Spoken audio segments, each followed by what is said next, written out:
Looking to add a little seasonal flavour to your D&D game or family gathering? A holiday-themed one-shot is the perfect way to break up a long campaign and introduce friends and relatives to your favourite tabletop RPG. I'm Janet from World Anvil, and in this video I'm sharing quick tips for writing a seasonal one-shot that your players will remember for years to come. To start with, don't be afraid to be a little silly, even if your game is normally serious.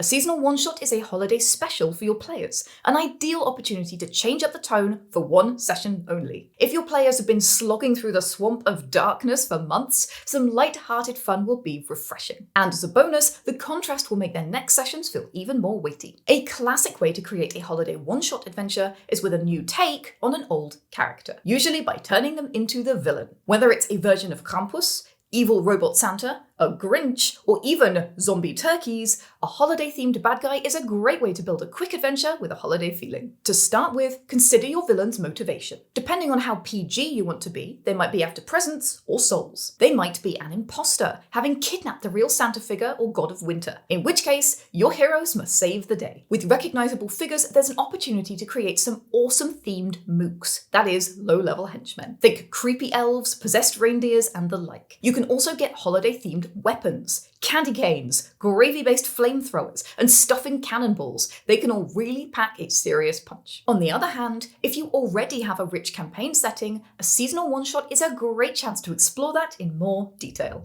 Use your own versions of winter festivals, snow fairs, holidays of lights, and food fests as the centre of your adventure. Add flavour like seasonal dishes, dances, and decorations to add atmosphere to your one-shot. The tradition template on World Anvil will help you flesh out your festivals, from their origins and importance to the foods people bring to the feast. If you want to go down this route, then check out my video about using festivals for great stories. That's linked in the description and up at the top. And if you're not already an Anvilite, go create a free World Anvil account. You can start crafting your own holidays and festivals with an award-winning world-building software to help you. I made World Anvil with my husband, and we both use it for our own professional world building and writing, along with 3 million other world builders too. Once you have your festival, you'll need a hook. Here are a few ideas you can borrow for your adventure hook. Consider what evil force might disrupt, subvert, or take advantage of your festival. It might be a threat or an opportunity that only appears once a year. In a one-shot, there's no time for complex stories, so make sure you focus on plots and stakes that can be resolved in a few hours. Adding a ticking clock can keep things from dragging. Maybe the village must be saved before midnight, or the critical rare herbs only bloom during the winter solstice. And make sure your creatures and characters evoke the holiday spirit too. You could reskin monsters, like snow golems with brooms and top hats,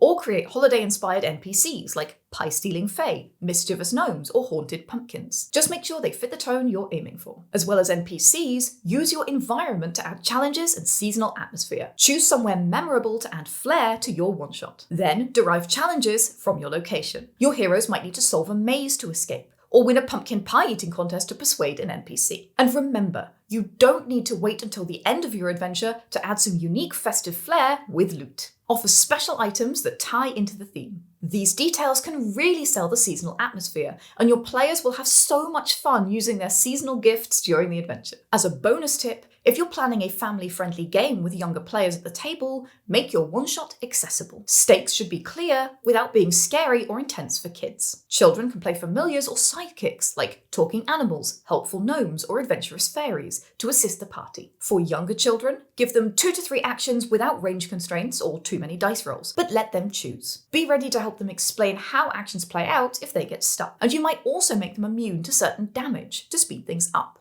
You can even make them a simple character sheet like this one. Are you ready to bring some seasonal flavour to your table? Let me know in the comments what holiday one-shot you're planning, and don't forget to check the blog in the description for even more inspiration. We also have a one-shot template if that would be helpful for you. And while you're down there, please give this video a like, a small gift to help us appease the mighty algorithm of the season. All right, beans, now grab your hammer and go world build.